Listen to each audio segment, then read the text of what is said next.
What's up, everybody? I'll find out if I was wrong, but Frank and Whitney, your husband and wife, Gecko and Reptile team. So we didn't get to do a live stream last night, Monday night, which is our normal night. So we're gonna do it tonight. Whitney's gonna be on the computer, and I'm gonna be cleaning geckos, showing geckos, and we're both gonna be answering questions.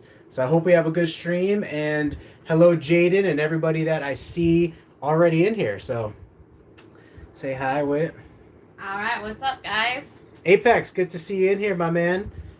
So Whitney's getting settled on the computer.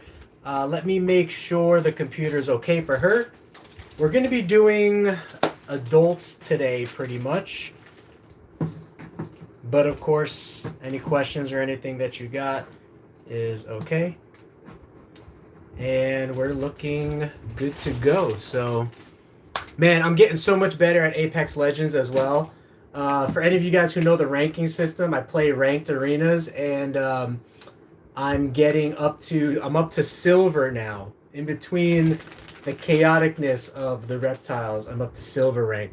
There's a whole bunch extra, so I'm like nowhere close to like top quality. But yeah, arenas is really cool. To me, it's kind of like Counter-Strike. For anybody who played Counter-Strike, it's just a quick shoot 'em up game, right? Like both sides just start the round and then get going.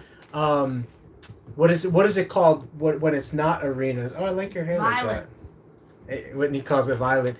But when it's not arenas, when it's the whole world, it's too big for me. There's too much going on. It takes too long for everything to get going. I just give me my guns. Let's go at the other team and let's see what happens. So let me start pulling some geckos here.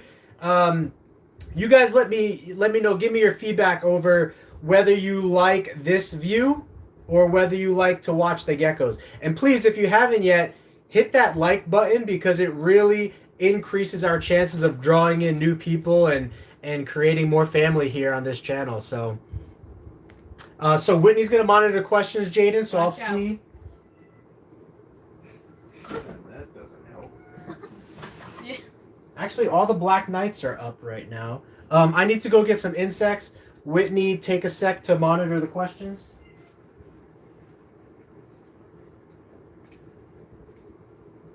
Oh, that is awesome, Jaden, that you figured out the genetics of your Diablo Blanco. He has Black Knight gene. That is super cool. What's up, everybody? Huh? So Jaden said they figured out the genetics of her Diablo Blanco, and he actually has the Black Knight gene. Oh, wow. Okay.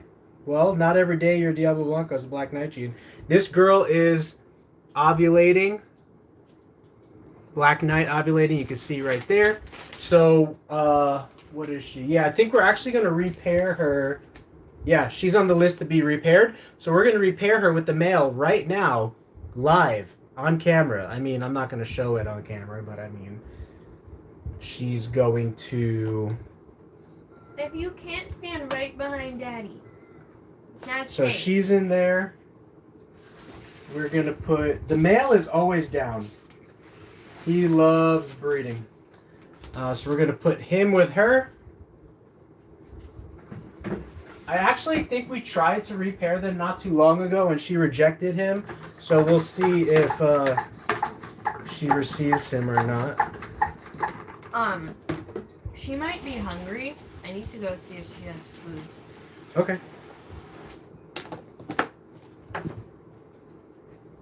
So we're just going to hold this Black Knight stuff off to the side.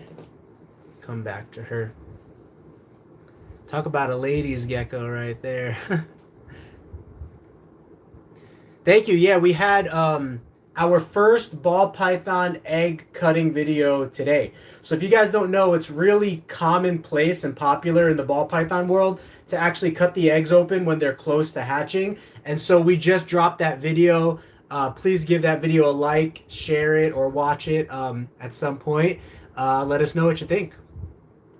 You got a tangerine carrot tail, so awesome, but he likes to jump from my hand to the shoulder. That's great. I mean, yeah, I feel like geckos will always be number one in my heart. So thanks Davey for watching that. And geckos are amazing, right? So at least for now, I plan to continue expanding the geckos, you know, more and more and more. So here's another Black Knight that's up. This is our most black female that we got going on here.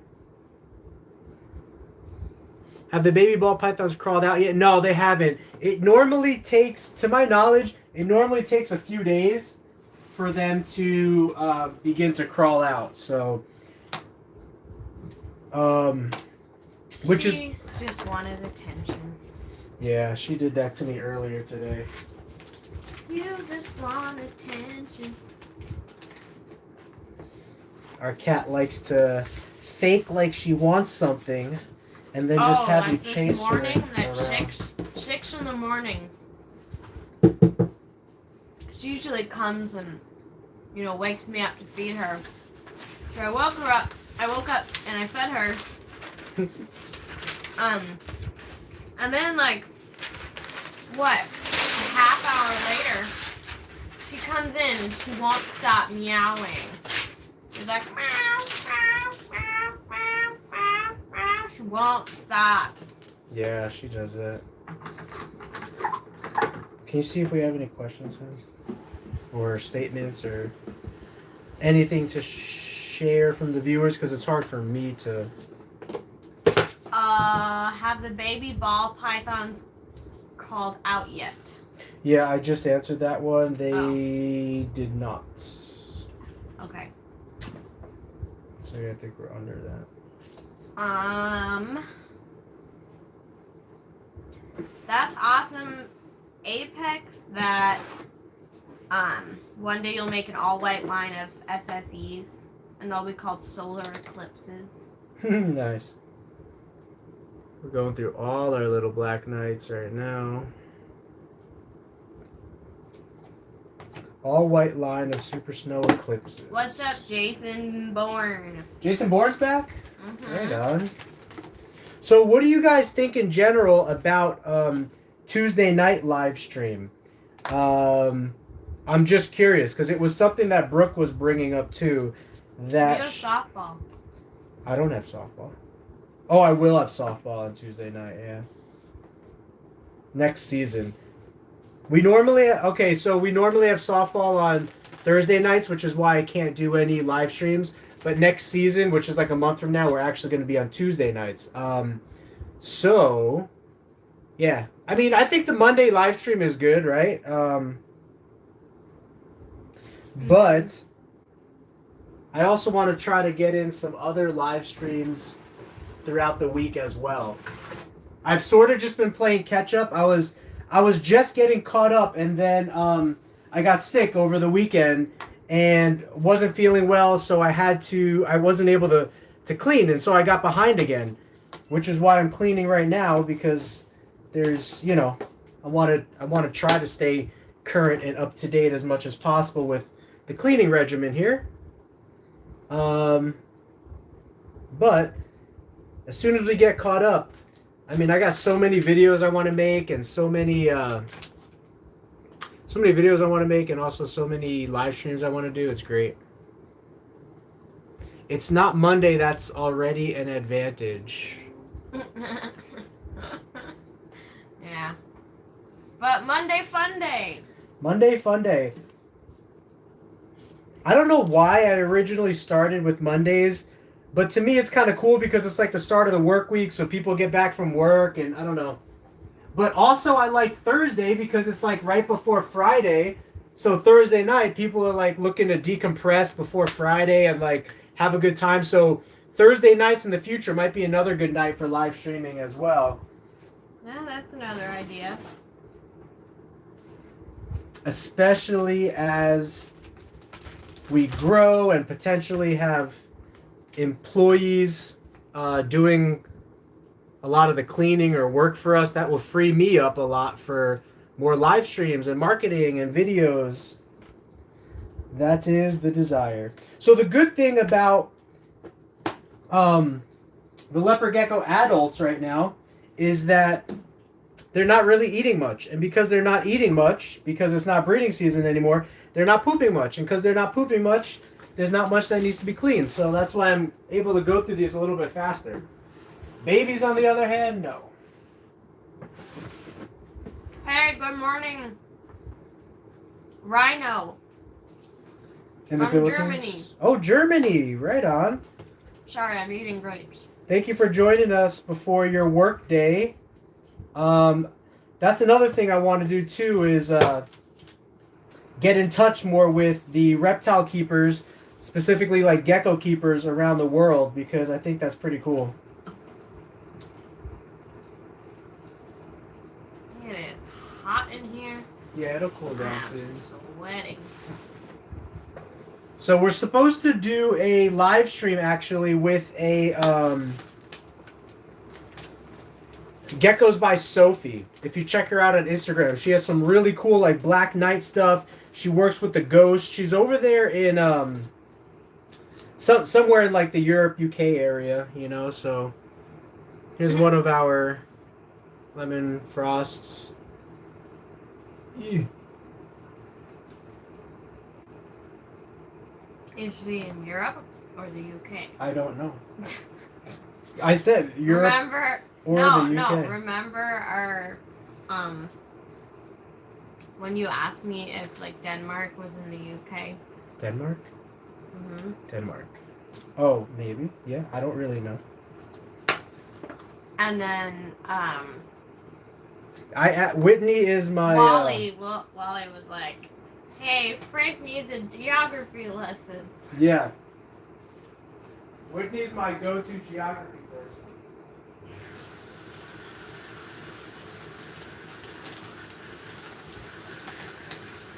Man, grapes are so good.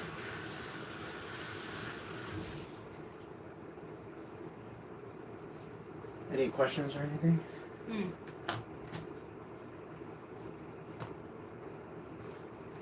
Yeah, thank you.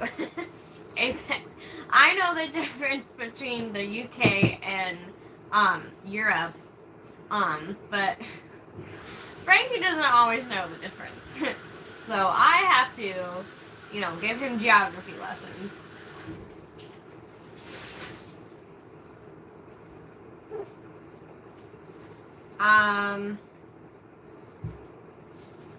Yeah, Jaden says when they have baby Black Knights, they'll need help selling them. Oh, yeah. Oh, wait, no, I need a little more context. Hold on. She said, can you try to get the cost of those Black Knights down so I can breed my male Diablo Blanca with? Or if you want to breed a girl with him, I can, because we will not keep all the babies for sure when we do have some. Just an idea. Yeah, definitely. So we're actually producing a lot of Black Knight 50% crosses this year. So, okay, counting the crosses and counting the regular Black Knights, we're listed at about 27 females right now. So half of those, let's just say half of those are pure Black Knights. And so they're going to be going into breeding hopefully next year if they're up to size, in addition to the ones that bred for us this year. So we probably have somewhere between like 10 to 15 pure Black Knights that are going to be in breeding. And then we also have 10 to 15 crosses, Black Knight cross females that were crossed to like snows or tangerines or even wild types. We're going to really start hammering on. So I think that's going to be pretty cool.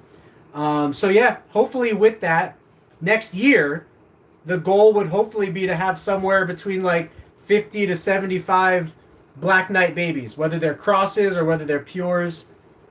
Hey, what's up, Gecko Oasis? Oh yeah, Gecko Oasis, Jim, long time no see, my man. Apex says, how does a Black Knight and a Super Snow make a Black Knight Super Snow? Like, do Black Knights automatically have a single max snow gene? No, to make a Black Knight Super Snow, you would need to have both parents that are Black Knight, and each parent would need to be at least one copy of the snow. That's the way you do it. There's really no shortcut around to it, which is why the Panda project right now, which is Black Knight Super Snow Eclipse, is more rare. Like, not a lot of people have the ingredients for that, or not a lot of people have, like, there's not a lot in production, right? So Alex says, when selling reptiles, what makes it so you have to get an LLC? Is it because the amount of animals you have, or because you've made enough to pay taxes? Or did you get an LLC just so you can have a website? No, the LLC, you can have a website without an LLC. You don't need an LLC to open up a business. An LLC mainly helps if you have employees, because it covers a little bit of liability for the employees and mistakes that employees might make.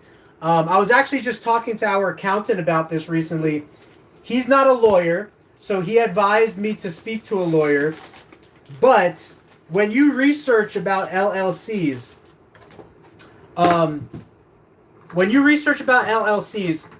what you mainly find on like YouTube and stuff like that is people saying that LLCs protect you from liability. For example, if someone wants to sue you because your reptile bit them, they would be suing the company and not you. You know what I mean? But my accountant was saying that not every state is the same, and you have to be careful, because even if you have an LLC, you're not completely protected from liability lawsuits and stuff like that. But if you have an LLC, it protects you a little bit more than not having an LLC. So I have to find out the exact protection that an LLC offers you. But if you have employees, you're probably going to want an LLC of sorts, because it does offer some kind of protection in case your employees make a mistake and someone winds up suing you or your company. Now they can't sue you personally, they're suing your company because of the employee's mistake. Does that make sense? So I know you're talking like hypothetically, but you'd have to be a pretty wimpy person to sue a company for having a gecko bite you. I mean, you got some like pretty thin skin. well, if you think about it, people just want money, you know?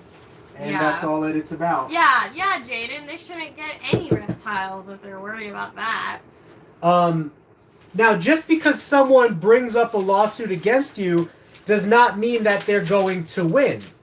You know, for example, this happens a lot of time at like theme parks and stuff like that. People try to like sue the theme park or whatever, but there's something called implied risk, right? So like when you go riding a bike, there's an implied risk that you're taking riding that bike of getting hit by a car, falling down from the bike, hitting a bump and falling off. Like, there's an implied risk that you take as the user. And to a certain degree, I don't know how easy it would be to sue somebody over like a reptile bite.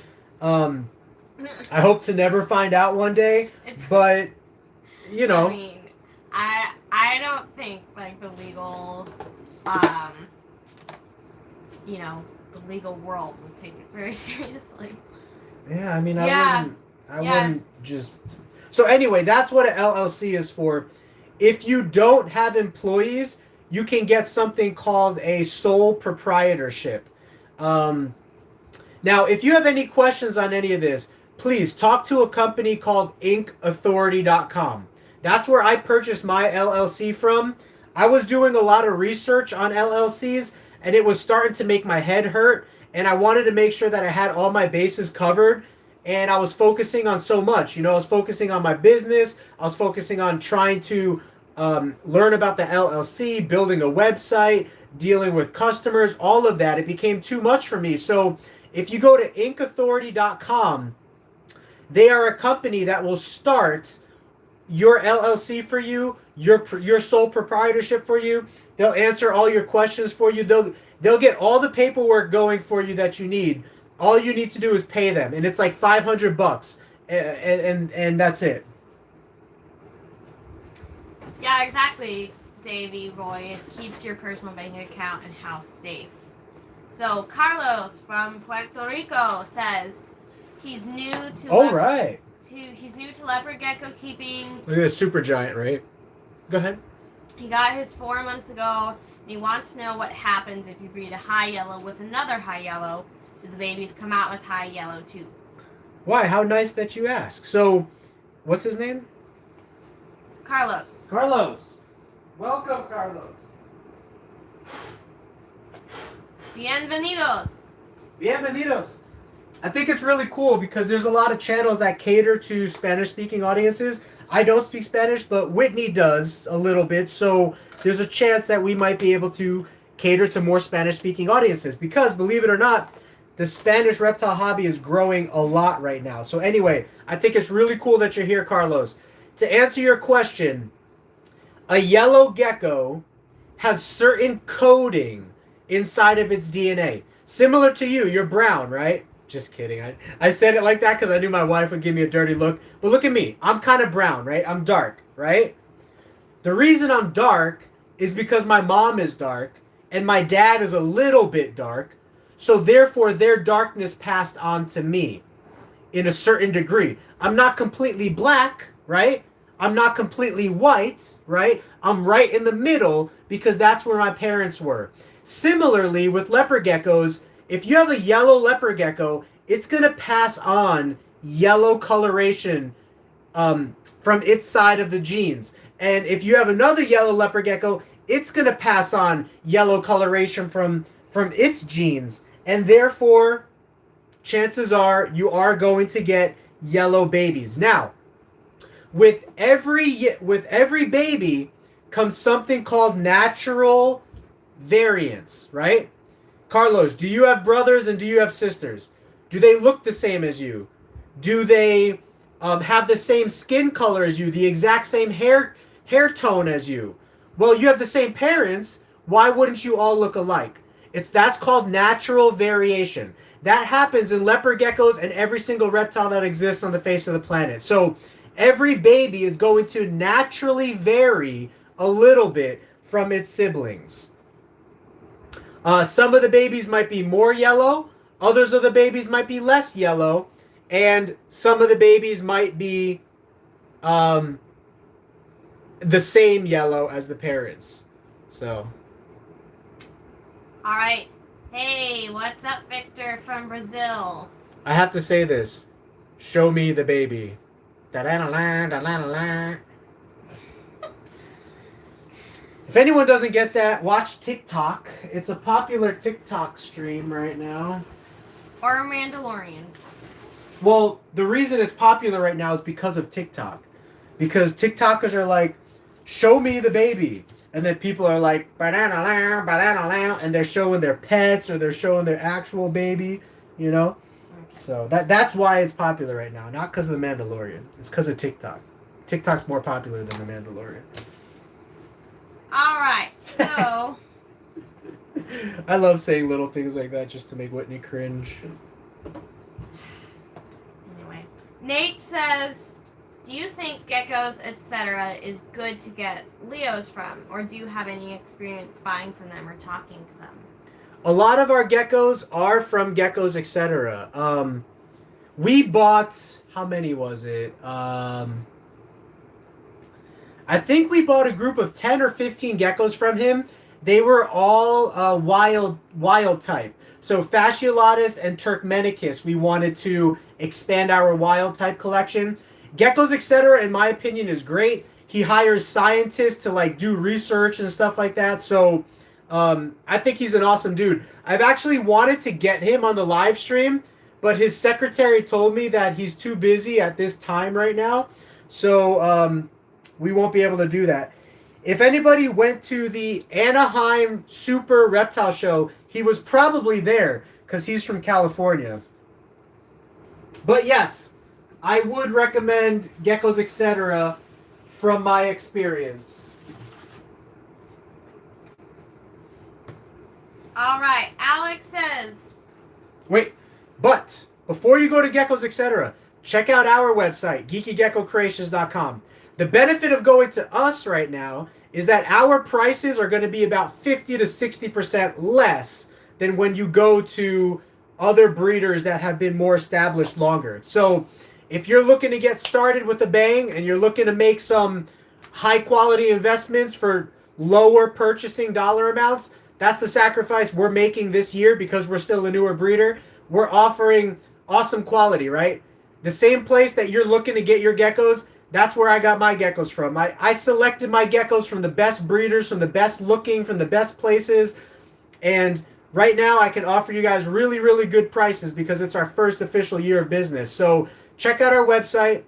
Most of the stuff on our website is going to be way less than you would find elsewhere. So.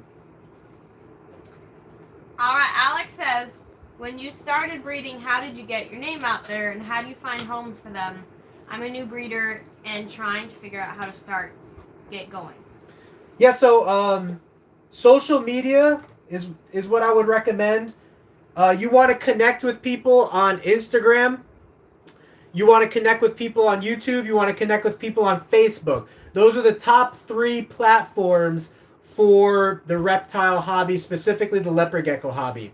So if you search leopard gecko Facebook groups, you can find a lot of groups and you can start connecting with people there.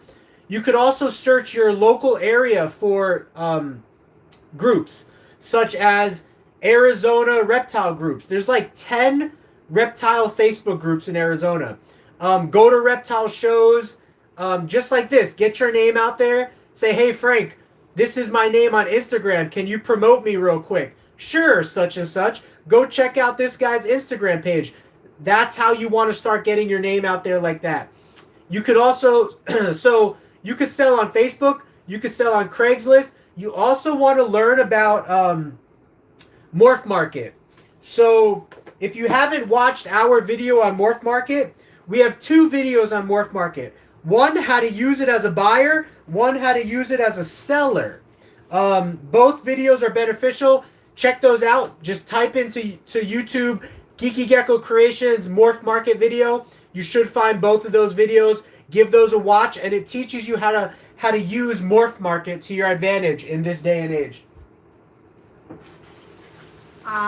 So Abby... Oh, real quick. And the other thing is time, right? No matter how cheap I price my geckos, it's still going to take time to get my name out there. Time to establish my name with customers. So that's what I would recommend is inputting time into people. Another thing you could do is on these Facebook groups, when people make a post, comment nice things about their geckos. And then you tend to get on their radar. Or if they have questions, answer their questions and you tend to get on their radar. These are a couple of ways that you can, kind of get going. Sorry, hon. Go ahead. All right. Abby, I'm assuming Alibaba? that you're... No. You said Abli or I said something. Abby. Avi Maria? Think before you speak. Avi Maria? Okay. So... The goal is to make Whitney as upset tonight as we can. So. Well, I can't ask you now since you left the room.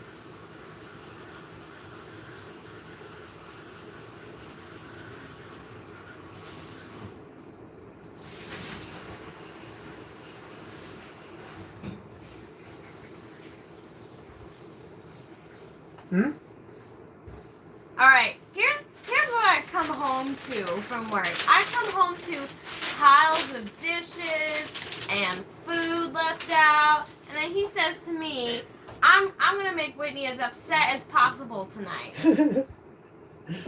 I'm sorry, hon. What questions do we have, or what were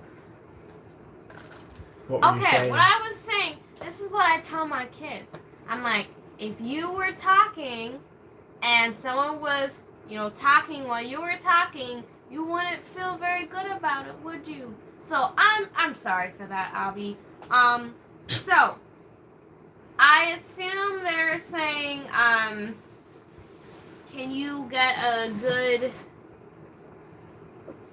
baby from an Afghanicus and a Macularis? No. That's actually a really great question. So the question is, who asked that question? Abby.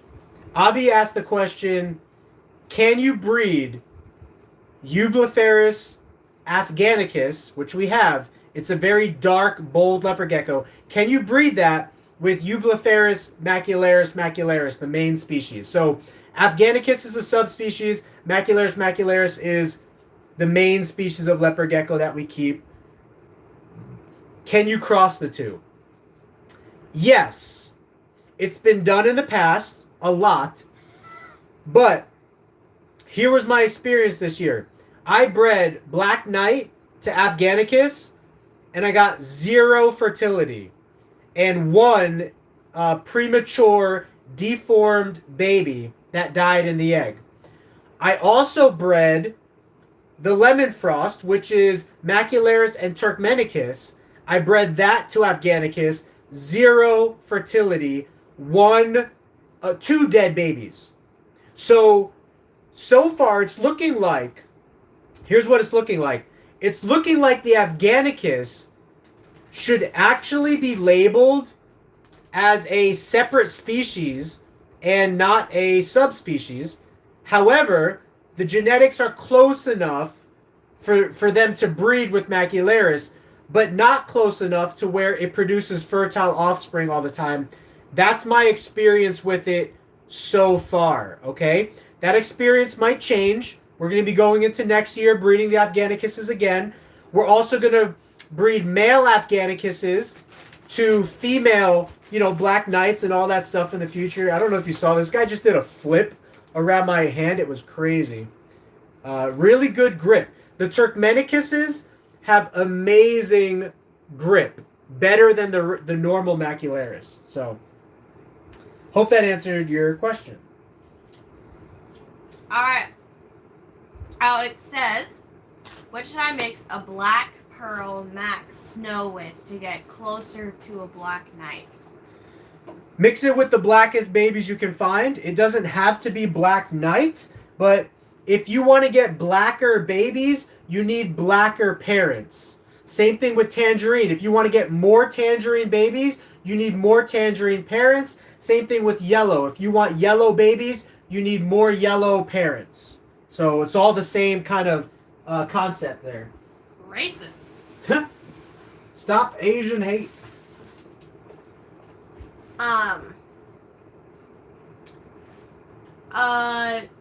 Jaylee, says, could you make a pair of geckos I could buy?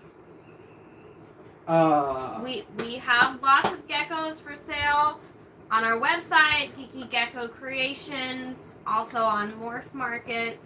I think she might be asking about like Black Knight, but yeah, because she was asking earlier about Black Knight. Okay. Maybe. But yeah, we geekygeckocreations.com. We have a bunch of geckos for sale right now on the website.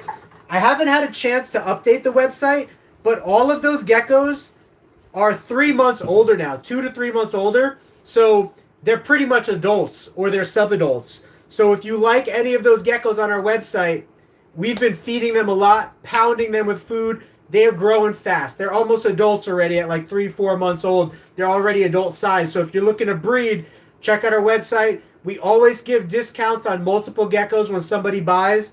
And yeah, if not, stay tuned for next year. We're going to have a lot of geckos going into breeding next year as well. But yeah, we still have a ton of geckos available. We also have crested geckos available. So we have crested geckos, leopard geckos available right now. Crested geckos are on sale for like $100 or $125. Check them out on our website. You buy more than one, I give you a discount. Same thing with leopard geckos. Shoot me an offer. You buy more than one, you get a discount. I'm looking to make sales, guys. Make me an offer. I know, Apex. We're just fooling around. Like, yeah, everyone gets hate at some point. What happened?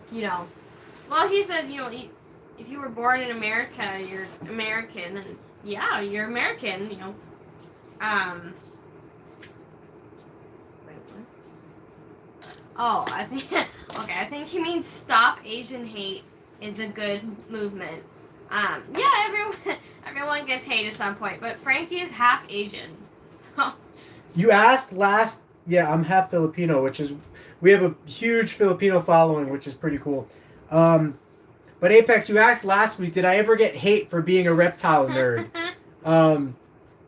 And yeah, you know, not to throw shade or anything on anybody, but I would say probably a lot of and they don't view it this way now, but a lot of my family did not understand that it was even possible to go into reptiles full time, or they didn't understand.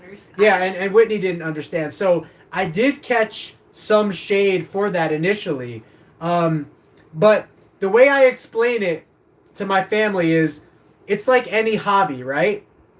How many people spend thousands of dollars a year on airplanes, right? Like hobby airplanes. How many people spend thousands of dollars a year on sports tickets, right? I'm not a big sports guy.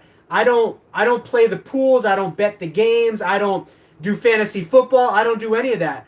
But how many people dump tens of thousands of dollars into fantasy football every single year, right?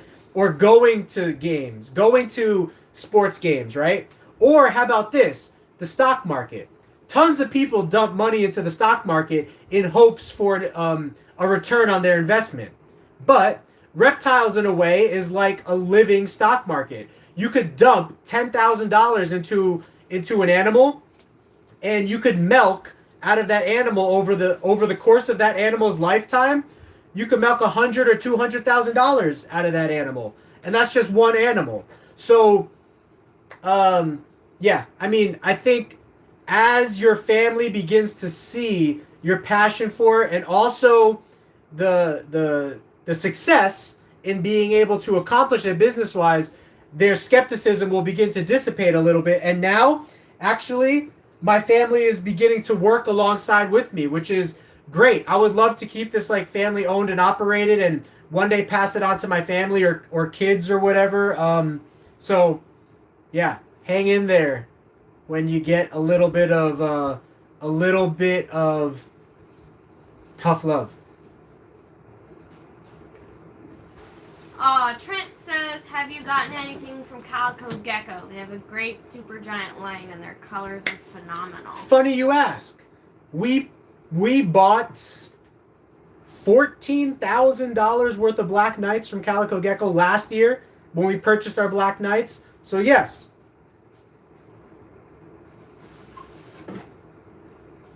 Hey. This Black Knight was from Calico Geckos. The girl right here, Calico Geckos. We also purchased, so we purchased a total of 6 Black Knights from him. 5 adult, 4. 5? Yeah, 5 adult females, 1 baby female, which is actually now turning out to be a male, and then 1 male, which is this male. So we purchased, how many is that? 5, 6, 7. We purchased 7 Black Knights for him for like $14,000 last year. And then now, after breeding, we have a total of about 30 Black Knights after this year of breeding. And we kept them all so that we could just make more and more babies and make them a little bit more affordable for the American market.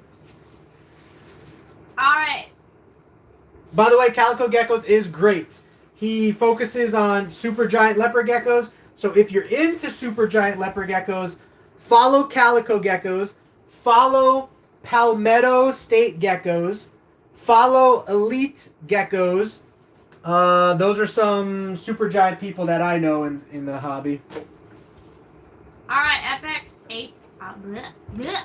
Apex. Great to know your name is Jeff. Apex's name is Jeff? Well, he said that with a winky face. I don't know if he's... On his email it says Paul.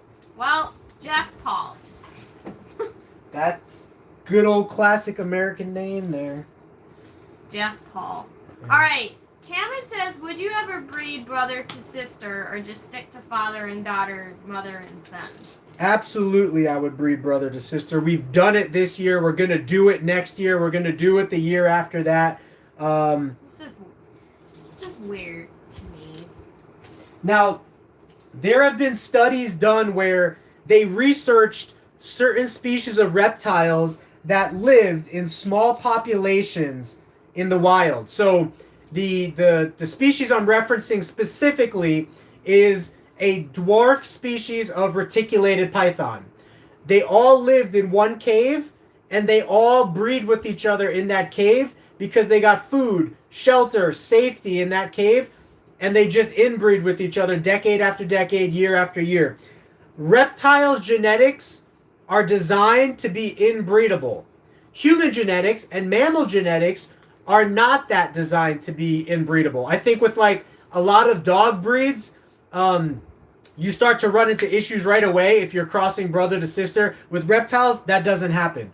You don't have issues right away. And if you see issues, it just means proceed with caution, or not every baby is going to have issues. An example of that is tangerine.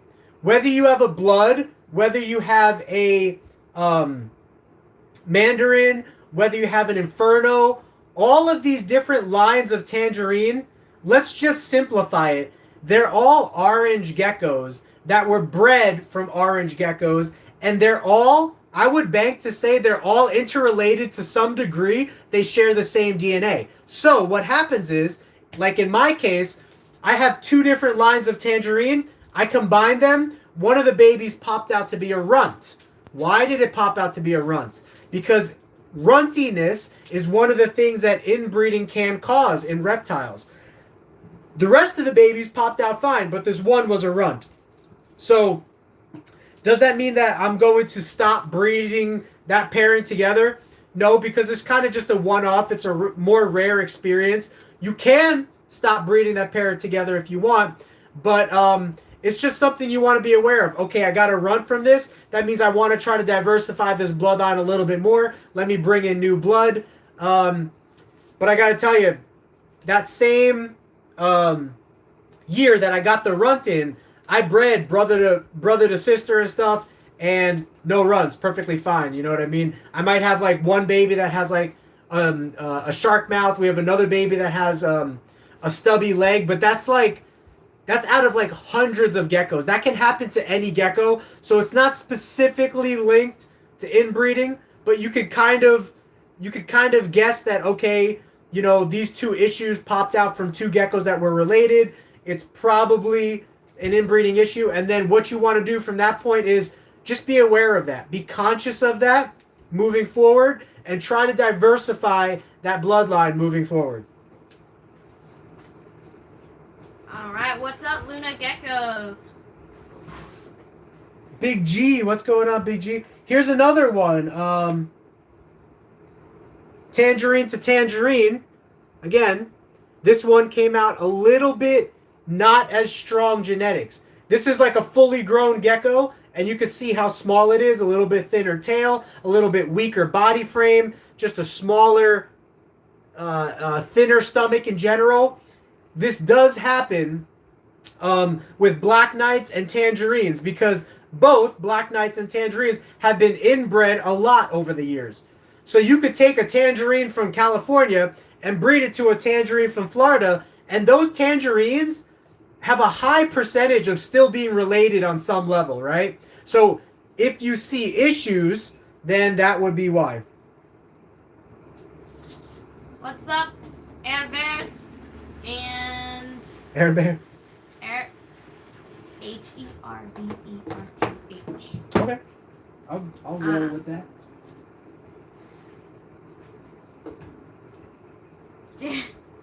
I knew something was off about the logo. Jaden says the gecko's tail is upside down. What logo? Our logo, the Geeky Gecko Creations logo. It's not upside down. Wait, is it? It shouldn't be upside down. I hope not. I paid the guy good money. Again, here's another runty gecko. Kind of weak looking. That came from tangerine to tangerine. So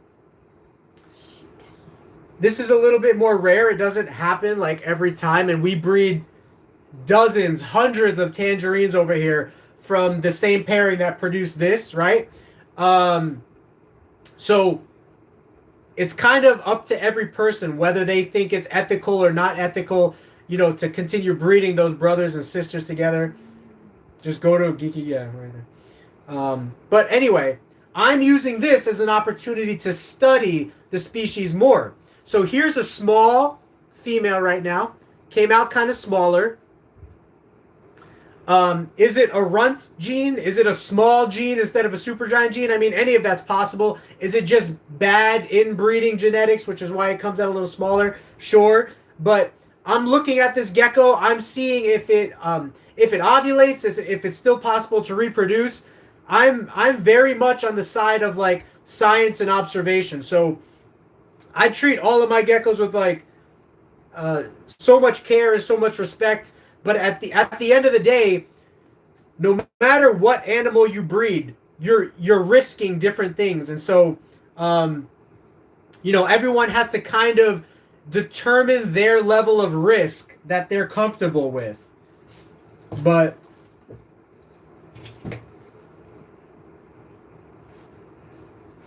you good? Mm-hmm. I just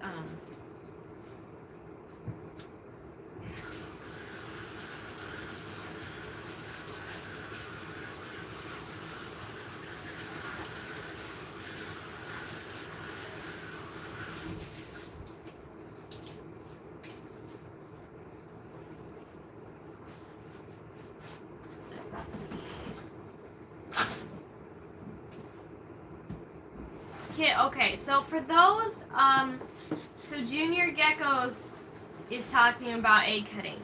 For those who have never heard of egg cutting before, like me, can you tell us why it is safe?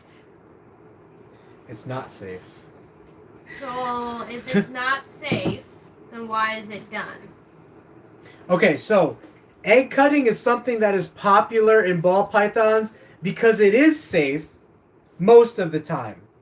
Some would argue, and a lot of people do argue, that it's not worth the risk. But let's talk about it.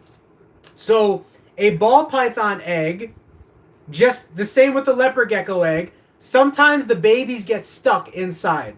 They're not able to make their way out.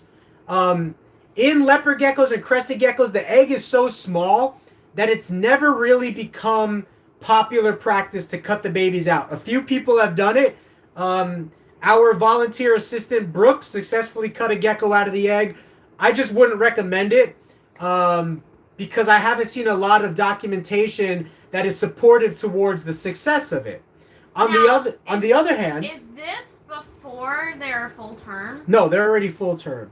So yeah, the ball pythons get cut out of the egg around 55 to 65 days, somewhere in that range, right? Some people a little bit earlier.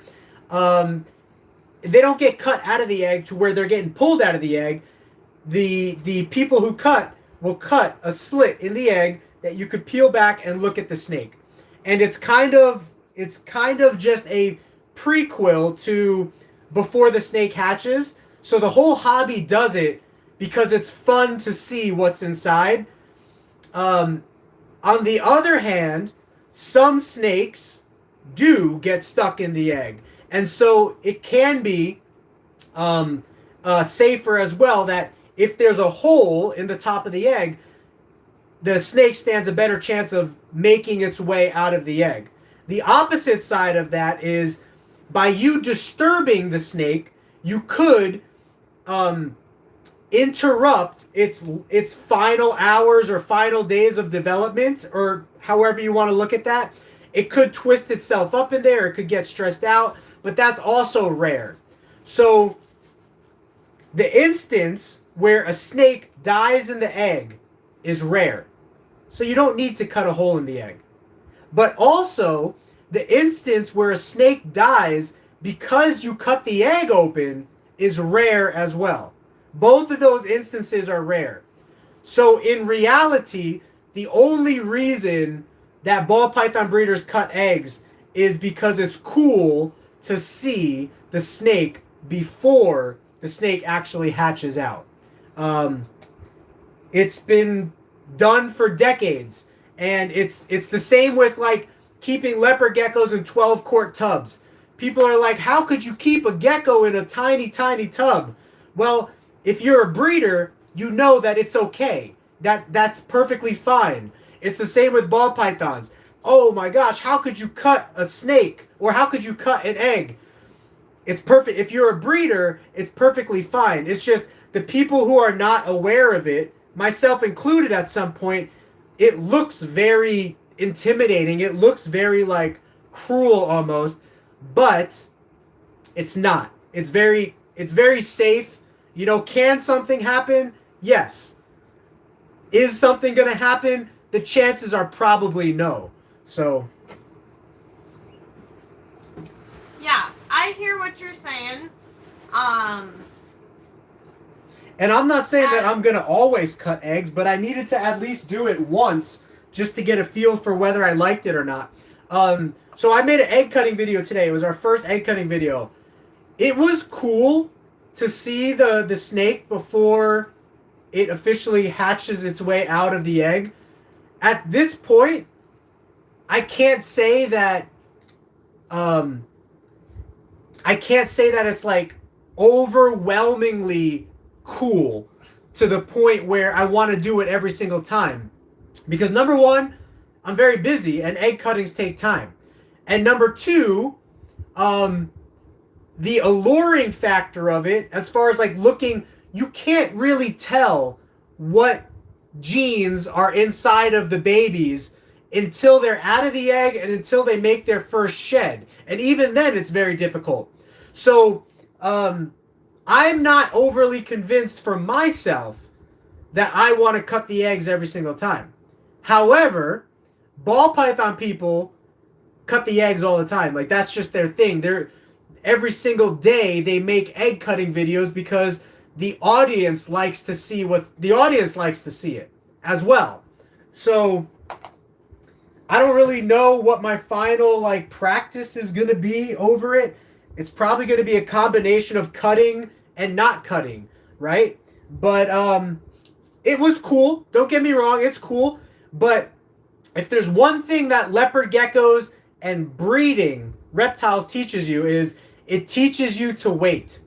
I've taught myself over the years to wait, that it is okay.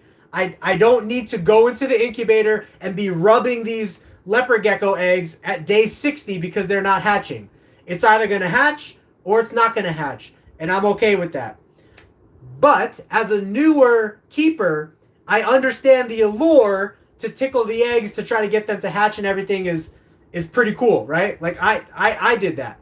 But as you get more experienced and as you get more busy, you just learn to wait until the eggs hatch. And a matter of fact, sometimes you don't want the eggs to hatch. Sometimes I go into the incubator at night and I'm like, please, Lord, let there be no babies. Let there be no babies because I'm just so tired right now and I want to go to bed. But if there's babies, I got to set the babies up. So. Yeah, I mean, I see that unless the snake is like having trouble hatching, in my opinion, this is just me, I would not cut. Now, I'm not you, but this is just my opinion. You can take it or leave it, you know, because you're going to find out what the snake looks like anyways, you know. So, yeah, like you said, you know, erring on the side of caution, having patience for me would be what I would do. But now, there were videos of... There was a video I watched last night of Justin Kabelka, which is the #1 ball python breeder in the world. He showed a video where 2 of his babies did not make it out of the egg for whatever reason. And when he finally did cut the egg open, the babies were dead. And you could see scratch marks on the top of the egg to where the babies were trying to get out. Now, one bears the question, would those babies have died anyway? Are they genetically weak to where they would have hatched out of the egg and died either way? Even if you cut them out, they would have died. You know what I mean? But yeah, cutting, I mean, the ball python community is pretty admittive towards the fact that cutting eggs is not for the safety of the snakes. It's more for the pleasure of the breeder, and that's what it's about. But like I said, ball python breeders do this every single day, and they barely ever have issues. So to have an issue is not something that you should think is like common. As long as you know what you're doing, issues are very, very rare as well. Okay, where were we? And who used the ring?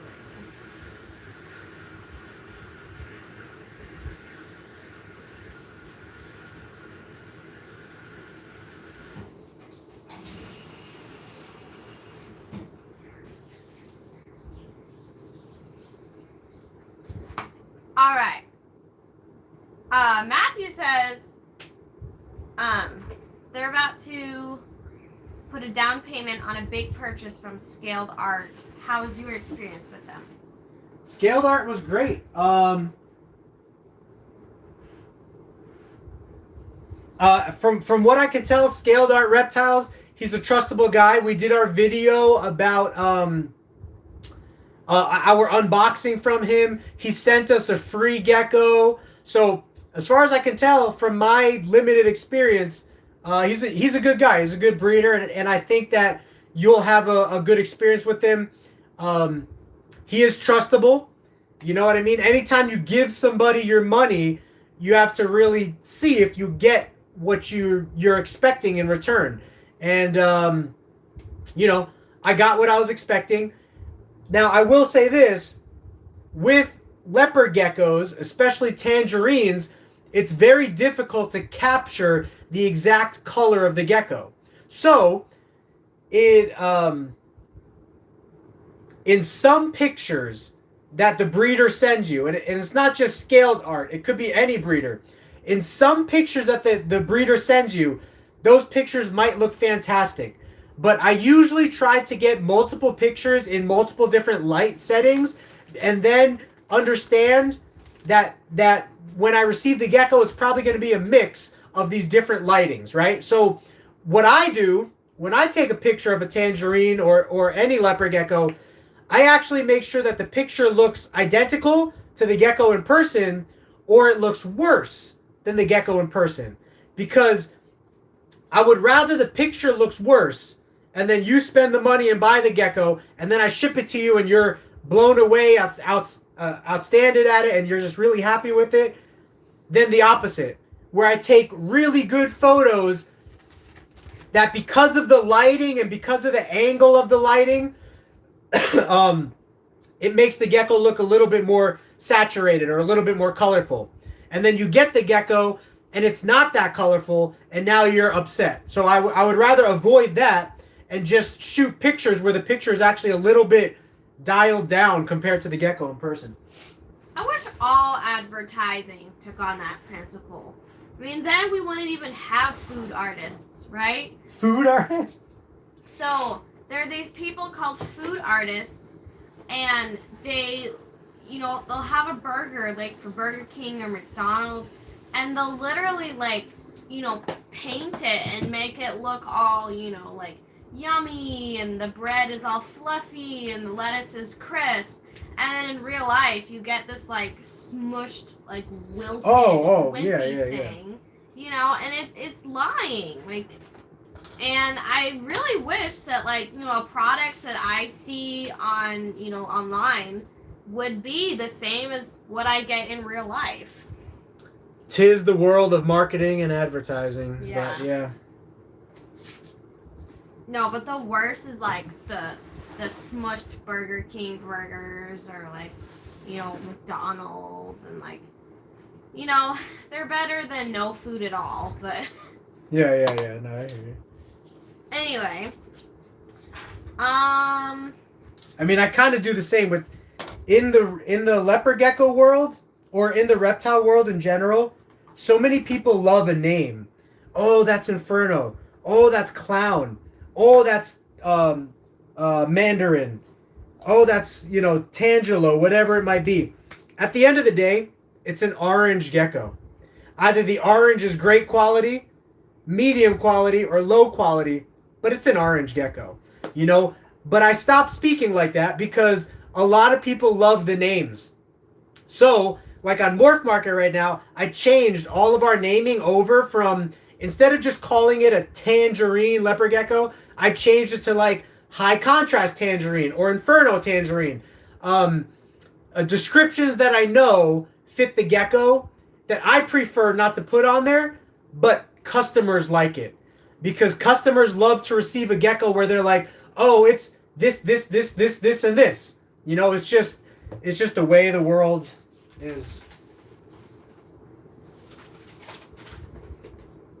All right, so let's see.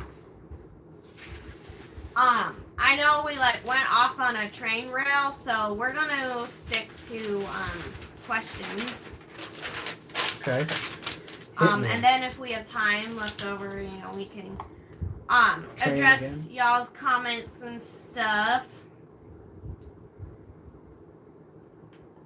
Yeah, I know we're behind, guys. I know we're really behind.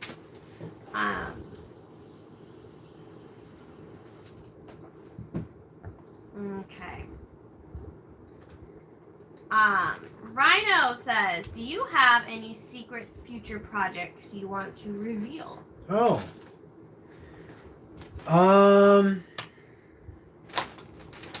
Let me think. I don't know if you saw our thumbnail last week, but our thumbnail last week was a fasciolatus gecko that had really, really transparent skin, and you could really see the blue on the top of their eyes.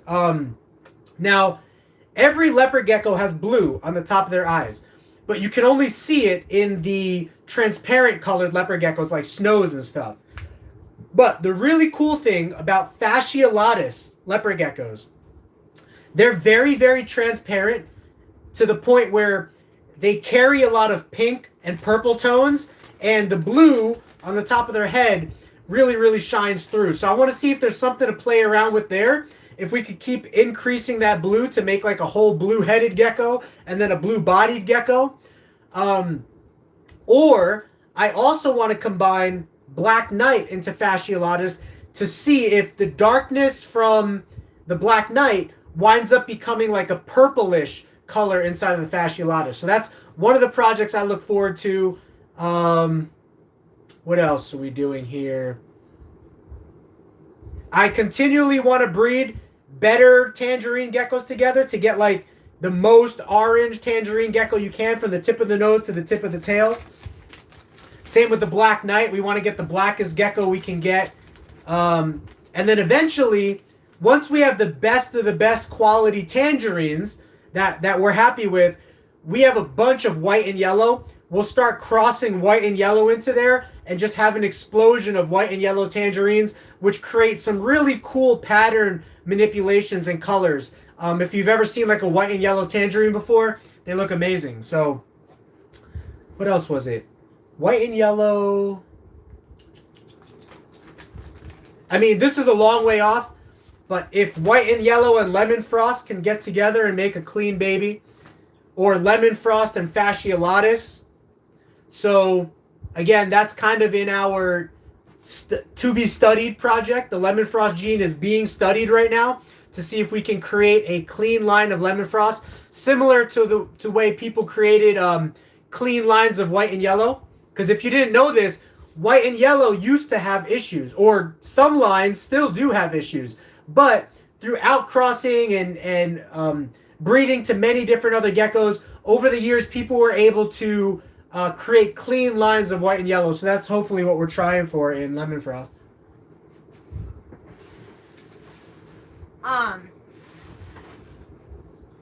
Oh, here's secret project. I don't know if his color's going to come through great, but this is a really nice, just a really nice orange color. And he's a lot darker in real life.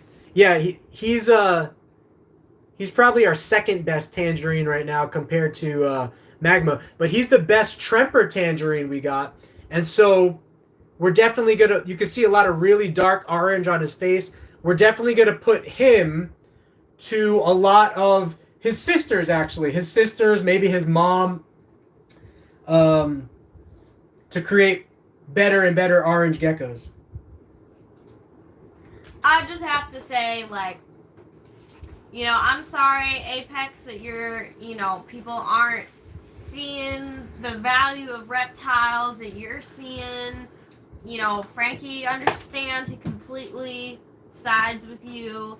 But, as Jaden said, they're missing out on all the fun. They're not having as much fun as you are. So, keep it up. Yeah, reptiles is great. And that's one of the reasons why I stick with leopard geckos, guys, is because, to be 100% honest, I plan on doing a video on this. If you're planning on breeding reptiles full time, leopard geckos is probably not going to be the place that you make your bread and butter, meaning that it's not going to pay the bills unless you wait like 10 years and establish a name like Gecko Boa and Geckos, etc. So eventually it would. But one of the reasons that I focus on leopard geckos is because I love leopard geckos. They come in so many different colors. It's really fun to work the projects. They breed fast. They reproduce fast. The babies grow fast. It's just really, really fun. I think with enough promotion and enough with showing people how cool leopard geckos are, the leopard gecko hobby can take a step up and grow a little bit. But to be 100% honest right now, leopard geckos they're not selling at the same rates that they used to in the early 2000s, or the same dollar value. And there's lots of competition out there. If you start a business like we started a business, we're competing against Gecko Boa, who's been in business for 15 years, Suburban Gecko, etc. But our little niche or our little spin on things is, number one, I love leopard geckos, so I don't plan on quitting, not at least right now. So that's going to take you far. In life, it might take you 5 or 10 years to get where you want to be, but as long as you don't quit, put him down. Keep holding him. You're going to get there. What was I going to say? I don't remember what I was going to say. Sorry. You just licked your nose. I know, they do the licking thing. They always lick you. What if you, like, bit my nose? So, anyway, I think that... Oh, the other part of the niche is... now, Suburban Geckos, check it out. He has a YouTube channel. He used to do a lot of YouTube videos, but he's not anymore. YouTube and Instagram are now the #1 platform for new keepers entering into the hobby. Facebook used to be. So I think it's going to benefit the hobby more by being on YouTube and being on Instagram. That's going to attract attention back to leopard gecko keeping once again, because there's still a lot of projects to work, Another thing we want to do is Black Knight and Afghanicus. And unfortunately, like I mentioned earlier on in this video, we had 2 Black Knight Turkmenicus babies die, and the rest were infertile this year. And we had 1 Black Knight Afghanicus baby die as soon as it hatched out of the egg recently, and the rest were infertile. So we're not finding a lot of fertility success with Afghanicus and Black Knight, but if we can, that's going to be a combination to watch out for, because Afghanicus is a very dark gecko, and Black Knight is a dark gecko. So combining the two is going to be amazing. Same thing with like Fasciolatus and Snow. We're combining the Fasciolatus, which is very faded out and white, with the Snow gene, and we're seeing some pretty cool stuff from that. So, and what about Fasciolatus and Tangerine? What happens when you take an orange gecko and you mix it into a gecko that's very, very transparent? Is that orange going to be kind of like milky smooth, like a orange dream creamsicle or something? So all of these combinations still have yet to be made. I think it's really, really cool. There's a lot to do. We just need to promote the hobby. Instagram, YouTube. So I'm imploring you guys to help me with that. Share it to your friends. Create an Instagram. Post up pictures. Create hashtags. And that's how we grow the leopard gecko hobby together. Oh, no, you put him away. Yeah, what? Oh, well, Rhino asked one of my favorites. I think my favorite is This one? one of them is him. Okay. So he's one of my favorites. We Yeah, already he's pretty showed him. cool. And then like the darkest black knight. I can't remember what that. Yeah, we have what some that pretty name cool. is. I also started labeling, because we have like 300 tubs in here, so I started labeling the tubs show. And what that means is I could pull out a gecko and show it. Unfortunately, right now I'm cleaning geckos, so I can't like just pull out geckos and show them. But as time goes on, I'm gonna do a video on our holdbacks, and I'm gonna show the show geckos in our holdback video. I think that's gonna be really cool. And then also, as you know, in the future live streams, I'm going to also show off show geckos when I'm not cleaning. You know. Jaden, I don't know if you're still here. Oh, I think you are still here. Okay. Let's see.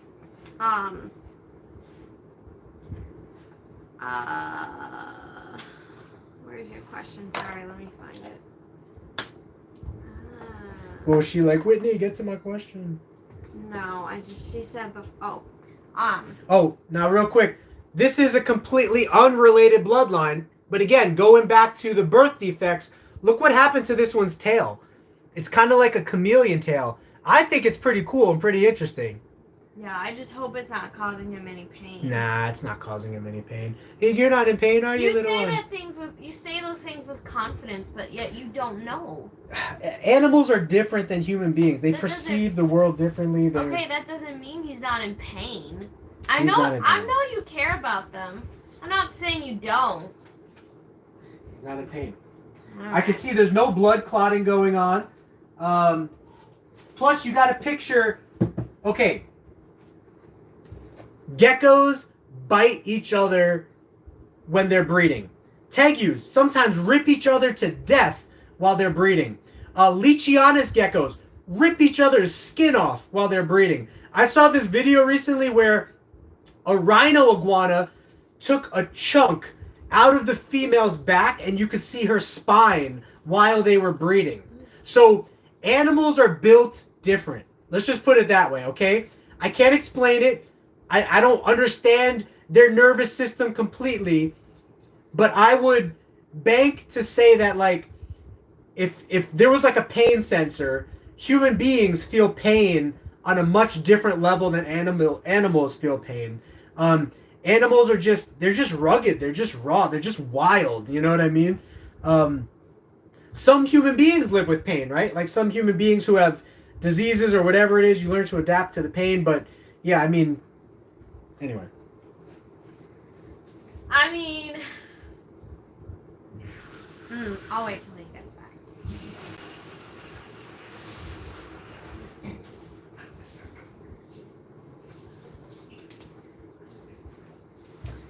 Okay, if Effie had a deformity in her tail, don't you think it would cause her pain? I don't know. But I can tell, so there's certain signs that we could look at. So you don't know.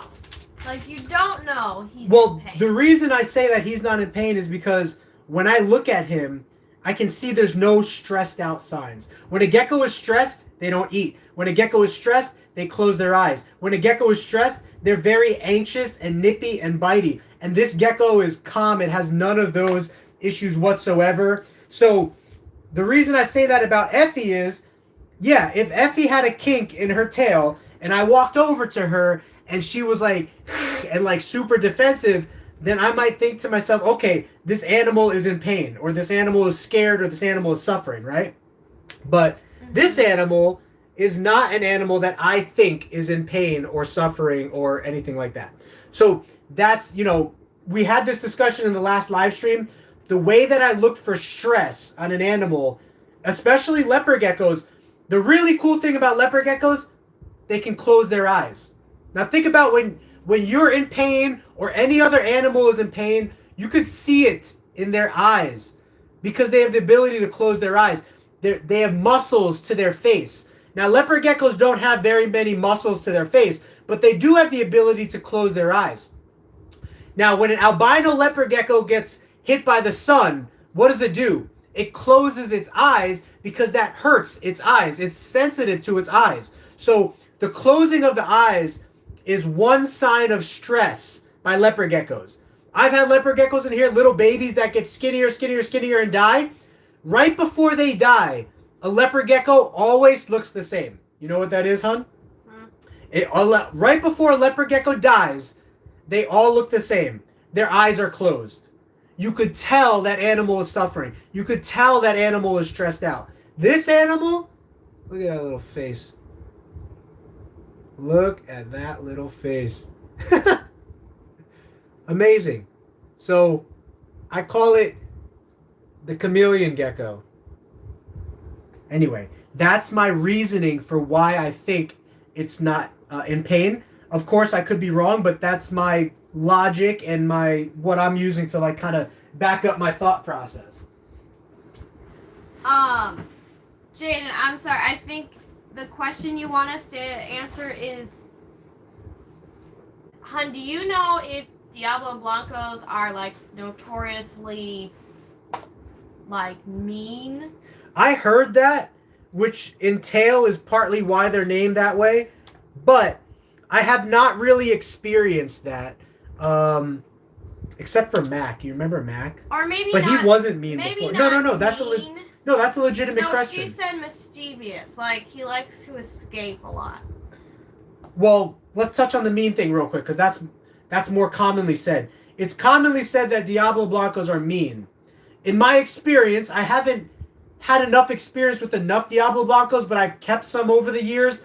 To me, they're not any more mean or less mean than regular geckos. So that's number one. Mischievous? I don't know. You'll have to tell us. Who's it, Jaden? Well, because I don't know. Yes. So she said that, her Diablo Blanco would escape. Yeah. And then like a couple days later, they'd find him in front of his cage waiting. I think you just have a really awesome personality gecko, Jaden. And leopard geckos will be that way. Leopard geckos have personality to them, which is another reason why I really like leopard geckos. Crested geckos and gargoyle geckos, they don't have as much personality. When you're holding a crested gecko or gargoyle gecko, it's just like this. It looks exactly the same. But when you're holding a leopard gecko, you could see. You could see if the leopard gecko is agitated. You could see if it's curious. You could see where its pupils are dilating and what it's looking at. You could see when it blinks. Like, it has more character to it, to me, than geckos that don't have eyelids. So. Hey, magandang umaga, Enriquez.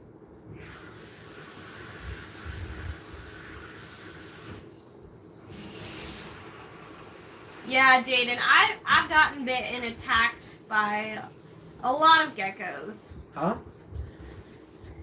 Jaden says she has a really feisty gecko that will even pick a fight with a plant.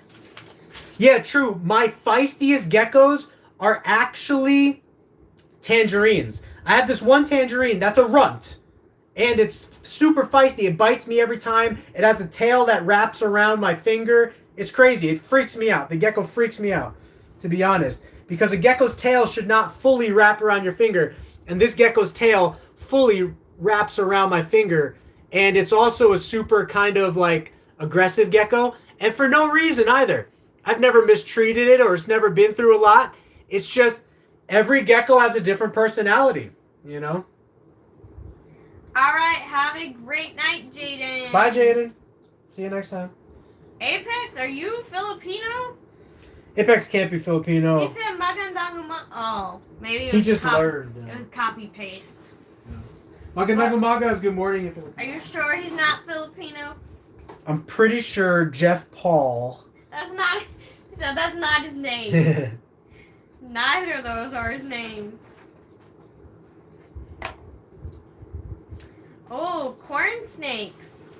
No, we've never bred corn snakes before. No, never. Yeah. I had one way back in high school. I got one from our science teacher. Like they were getting rid of it. But other than that, I never got too much into corn snakes. Yeah. Oh, Google Translate. Okay. So Apex, what does magandalu manga mean? Oh, he just said it. He just said good morning. Well, you know, when I was in Spanish in high school and I was trying to do project, Google Translate did not earn me a very good grade. So I wouldn't. Google Translate. If your life depended on it, I would not rely on Google Translate. On high school was like 8 years ago for you. Yeah, are you trying No, to just say saying. like how Google Translate has come a long way since you were in high school. I'm not so sure about that because Actually, it wasn't 8 I years still for you. use it. Oh, for your kids? Well, yeah, like yourself? sometimes, yeah. Well, I use it. I don't really use it for Spanish. I use it for like other languages. Yeah, you're but right. You're right. I use it a lot for Arabic. Well, maybe that's why. That's an odd language. You're an odd language. It's a rare language. It's not a rare language. It's prevalent in like. It's a rare language for Americans to. It's rare on the world scale of languages that need to be translated. He doesn't know what he's talking about, guys. English is number 1, Spanish is number 2, and then like Italian and. How like, is love Spanish languages. number? Guys, he does not know statistics. He just makes them up off the top of his head. This is what I live with.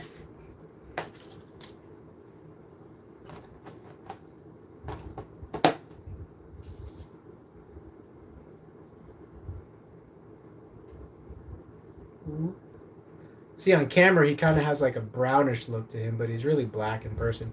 So it's the same with the tangerines. When we show tangerines, they have this like lighter look to them, but they're really more saturated. Apex, are you asking us about the runt or Jaden? Did I miss any questions? Or are we caught up? I haven't seen any more questions. Okay, so we're caught up on questions then? Is there any comments or anything you want to address? Maybe. Oh, Apex wants to see honeydew.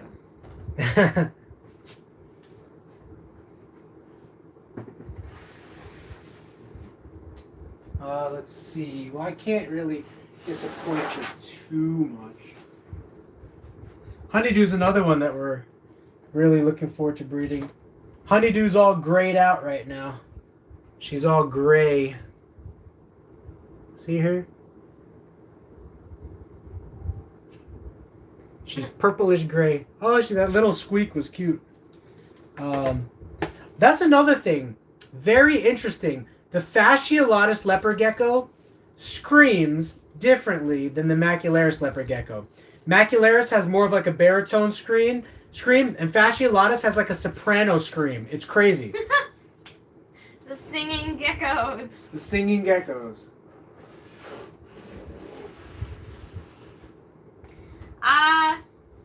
Yes, we do sell dubias. Are we selling currently right now? Not right now, because we are currently restocking and regrowing the collection.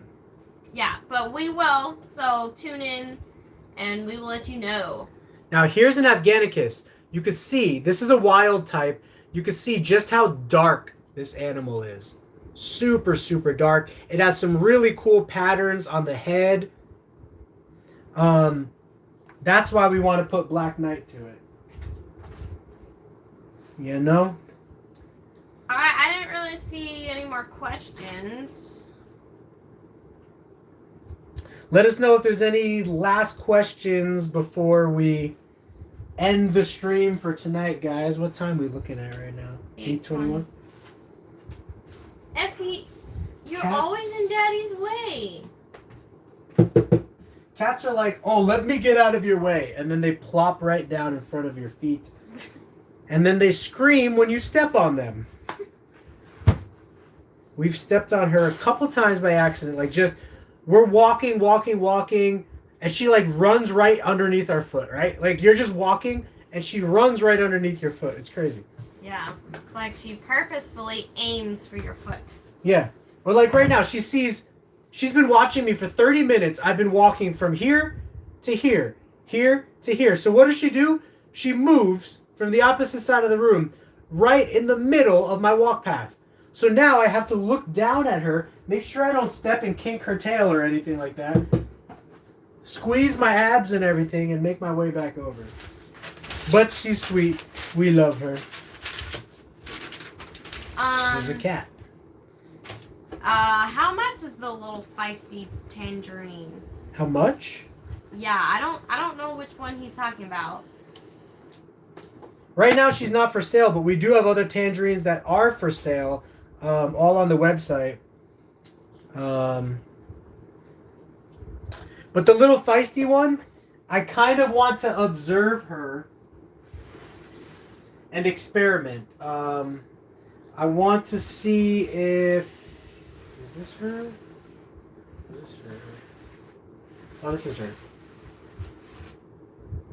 I want to see if she goes into... First of all, here's something I've noticed with runt tangerine leopard geckos. They tend to be the most colorful. So take that for what it's worth, whatever it means. But she has almost the most carrot tail of like any of our geckos. Watch what her tail does though. Watch. This is very unusual for a leopard gecko. Look at that. How her tail, look at that curve. Look at that curve. That's very unusual for a leopard gecko. She's fairly skinny. You could see. But I'm waiting to see if she ovulates. I'm waiting to see if she's going to be breedable. She's really nice color orange. But I just don't know. She kind of has a little bit of like a runty, inbred looking face. You know what I mean? So we're kind of keeping an eye on her. I'm observing her. So at this moment, she's not for sale. But in the future, if we wind up like not breeding her, we're absolutely going to put her up as like a pet gecko for sale.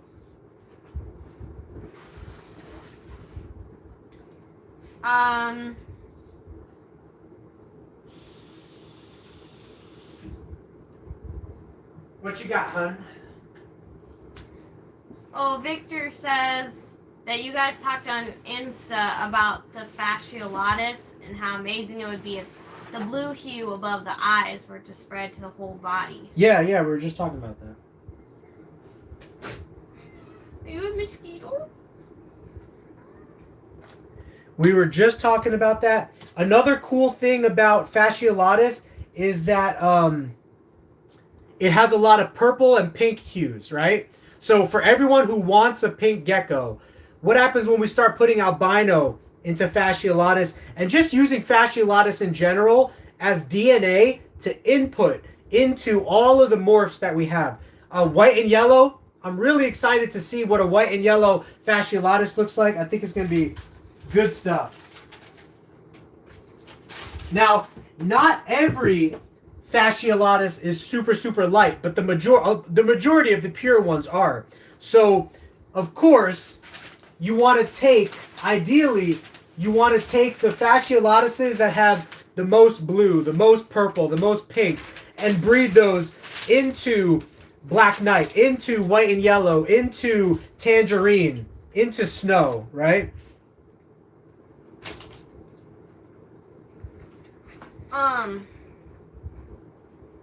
Jaylee says, do y'all have any males? Male what? Geckos, probably. So this year was a heavy female year for us. At the to be honest, we probably do have some males I can sell. I just haven't had the time to inventory and go through everything and see. But But if you message me privately, like on Facebook Messenger or Instagram, you can try to let me know what you're looking for. I think on our website right now, I think it's all females on our website. But if you really want a male, message me privately, and I'll see if anything comes up that we have for sale, So Jay Lee says, how long do you have to wait for the first ovulation?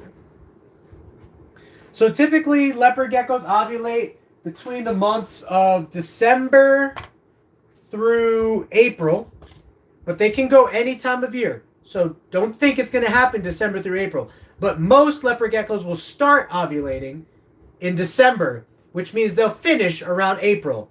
But if they don't start ovulating till April, they'll finish around September, October. But if they don't start till September, October, they won't finish till January, February. So you want to keep an eye out for your leopard geckos whenever they start to ovulate, and you want to take note of that.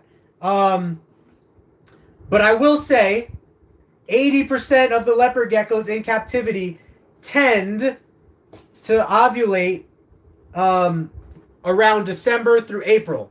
So as soon as you see them ovulating, that's when you pair them right away. And how old? Oh, how old? Sorry, completely misunderstood that question. Now, if you're a beginner, I would not, like, if you're new, right? Take that for whatever it is, 1 year, 2 years in. If you think to yourself, I'm still new. If you're new, I would not recommend breeding any female that is less than, let's say, 45 grams. 50 would be better, okay? If you're new, 50 grams would be a good place to start for a female. For a female to be 50 grams, she's usually going to be 10 to 12 months old. But for breeders like me that have the ability to power feed our geckos, we could get a female to 50 grams within like 3 months. I got geckos over here that are 4 months old, and they're pushing 50 grams already. So the question is, would I breed a female that young? And the answer is yes. I did it this past year. I was experimenting a little bit as an experienced breeder. I was breeding females that were 38 grams, 35 grams, 40 grams, right? I was experimenting. That's a bit risky when you start breeding females that low, because if you don't know how to rehabilitate that female, or if you don't keep them separate, like the male separate from the female, you're asking for issues. The male could tear the female apart. The male could repeatedly breed that female too much and breed her to death. So I always recommend keeping males and females separate. And if you're a new keeper, I wouldn't recommend breeding a female until she's 50 grams. But technically, on the technical side of things, females can ovulate as early as 6 months. If the female is already 40 to 50 grams at 6 months old, you can breed her. She'll breed. I did it this last year, but I would not recommend that for a beginner. For a beginner, I would probably wait till the female is 8 to 10 months old and around 50 grams. I don't really understand this questioning. Yeah, I'll be right back.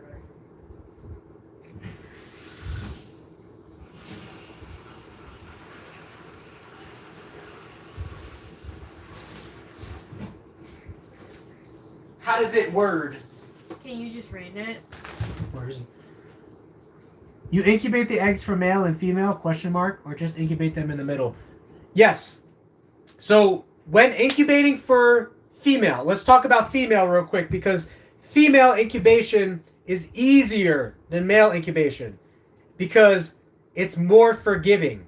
If you're incubating a female, you could incubate anywhere between 78 degrees and 82 degrees for female.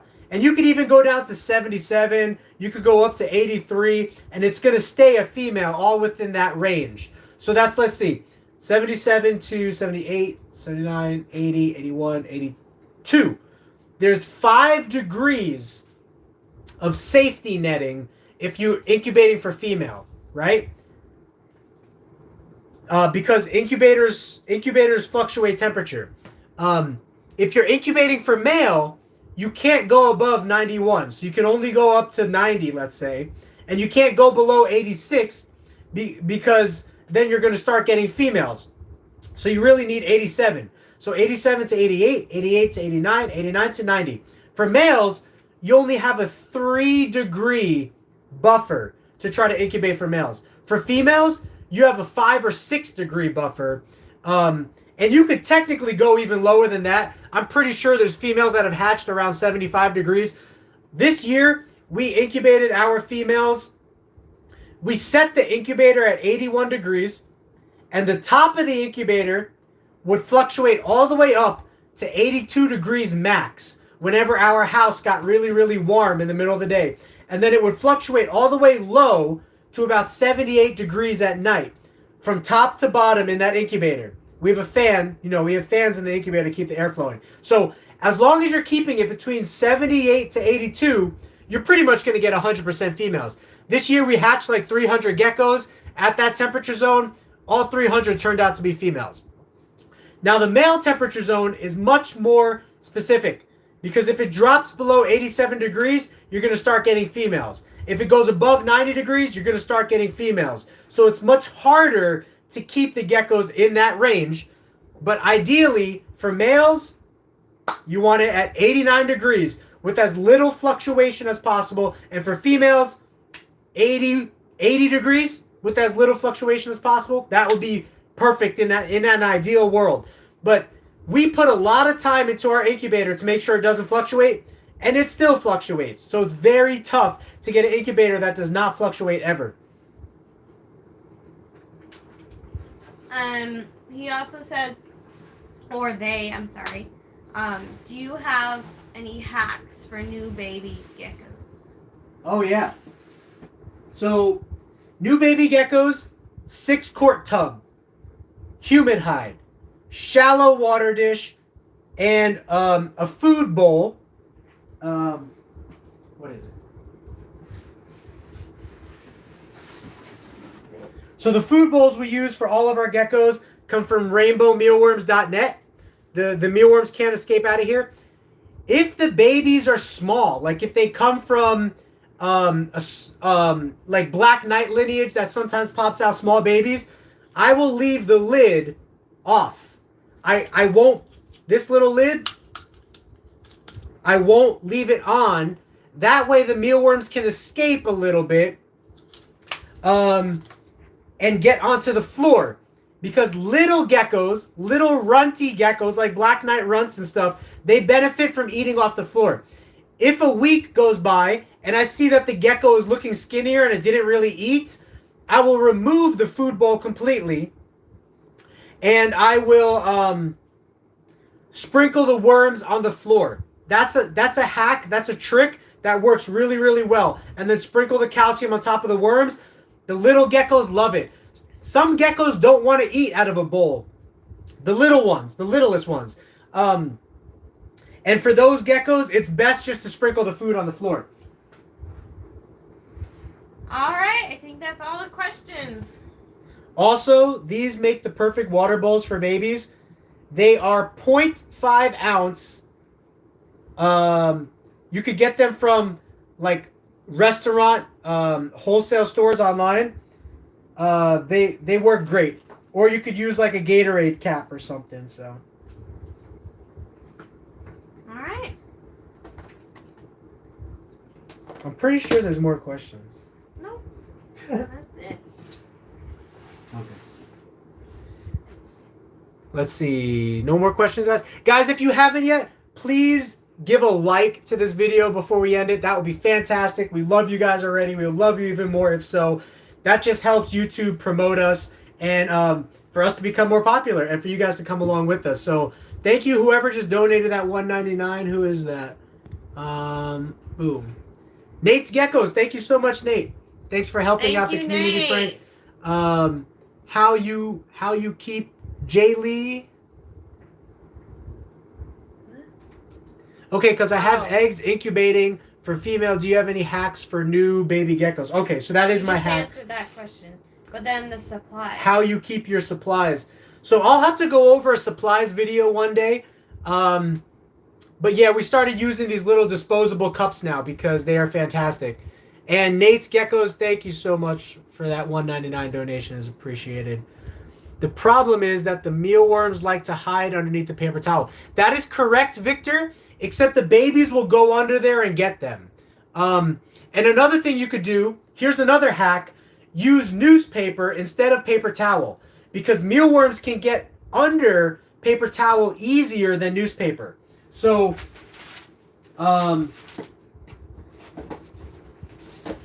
you want to pre-cut little newspaper like this that plops right into the middle of the 6-quart tub and doesn't go anywhere.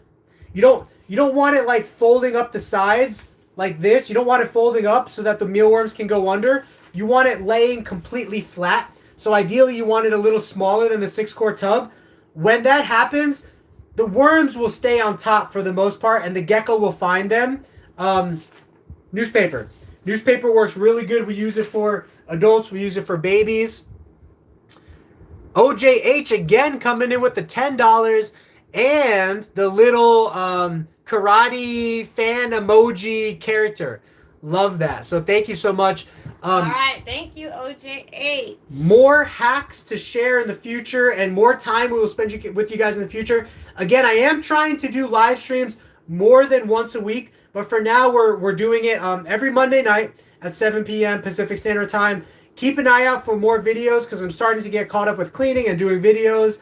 I love it. So anything you want to add? Have a great night, guys. Well, thank you guys for being here once again. We love you guys. Thank you very much for the last 2 donations there and spending your guys' time. Please give this video a like before you dip on out of here. We love you. We'll see you soon. Message me if you have any questions. Facebook, Instagram, Geeky Gecko Creations. And we will see you in the next video. Until then, take care, my friends, beloved reptile members. And we'll see you next time. Have a Geeky Gecko great day. Bye.